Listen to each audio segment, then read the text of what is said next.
So today we're doing a review that I'm actually pretty interested in for Montale, or Montale, however you pronounce it, Instant Cafe.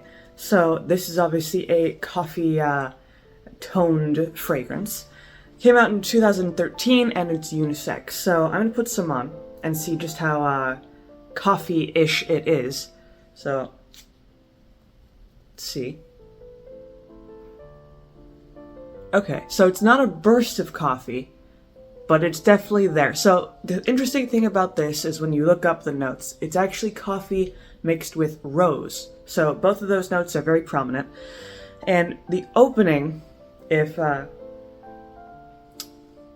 definitely floral and sweeter than I was expecting. So yeah, when you look up the notes on Fragrantia, the top notes just say floral notes, which is very, very vague, of course. The florals, I would say, it's just kind of a nice general sweetness, kind of like springtime flowers, that sort of thing. I would say, because there is a rose note, but that comes into the middle notes. The floral notes, the top notes, like I said before, vague, but if I had to guess, I would say there's probably maybe some iris in there. It kind of smells like that. It has that certain sweetness to it. Maybe some lily or something like that. But then coming out of the top notes, you have only two middle notes, and that is rose and coffee. So I would say those are both really good notes to have in general, because the rose, both of them are prominent, but in different ways. So Now that it's starting to settle down on the skin a little bit, the coffee's becoming way more prominent than it was in the opening.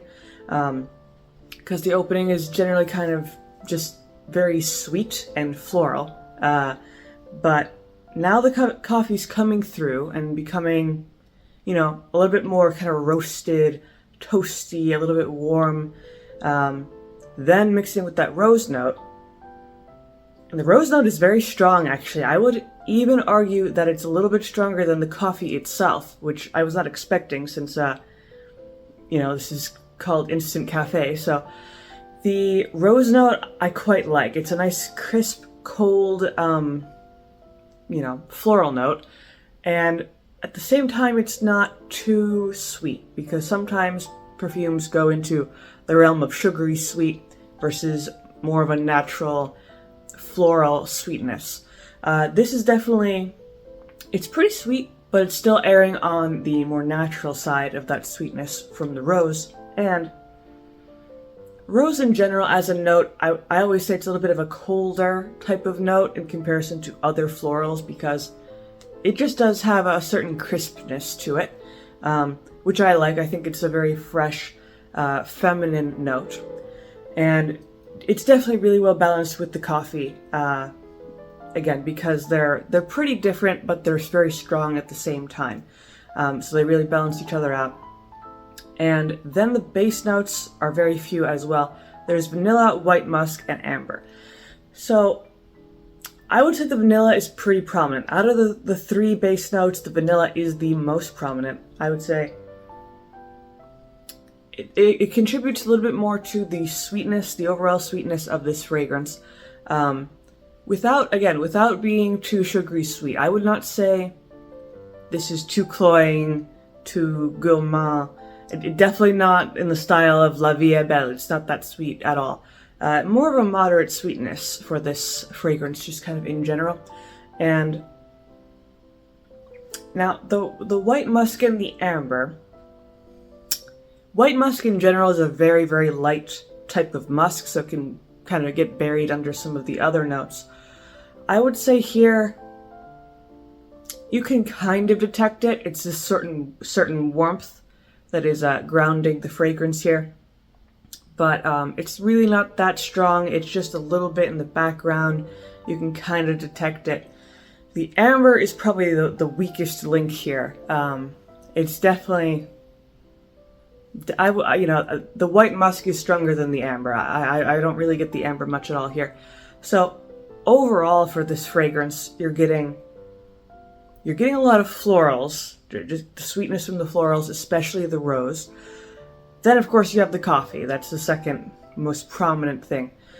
And in terms of its unisex capability, I would say it's a little bit more on the feminine side because it's definitely sweeter than what I would say the average man would typically wear.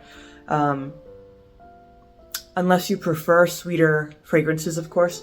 Now, longevity, I would say this is pretty prominent. I'm surprised at how strong these notes are, especially the florals and the vanilla as well. So I would say longevity is probably around 5 to 6 hours, moderate, but still, kind of above average on the longevity. Then projection is also pretty good, around moderate. Definitely, you put it on, people in your immediate vicinity will easily detect this on you. You don't have to put on a lot to be noticeable in this fragrance. And it's just kind of a nice type of fragrance to wear if you want to try out something different, because it does do a good job of making itself unique with that blend between the rose note and the coffee note, because obviously coffee isn't an extremely common note in the perfume industry. So when you do come across coffee, it's like, oh, here's an interesting smell. It smells pretty good. It's nice and toasty, kind of unique. And again, of course, mixing with the rose makes it even more of a special type of fragrance. And I quite like it. I like that it's a blend of sweet with the more warm, toasty nature of the coffee. I also think the approach to the coffee note is unique because before I smelled this, I was expecting it to be kind of a typical, very, very strong coffee smell.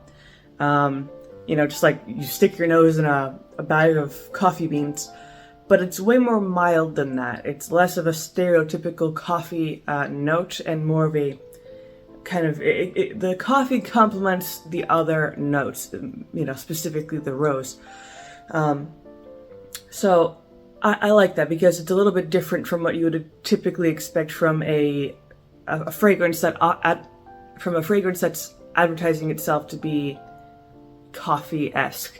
So overall, I quite like this. I like that it has good performance. I like that it has a unique approach to the coffee note and also the rose note. Because I think the rose note, usually roses are kind of buried under other notes for a lot of fragrances, but I like that the rose has kind of the center stage for this one. So again, a little bit more of a unique edge that it has. But that is pretty much all I have to say about Montale Instant Cafe. So hopefully you found this video helpful. If you did, of course, leave a like, comment, maybe subscribe, and I make videos throughout the week, so don't forget about those.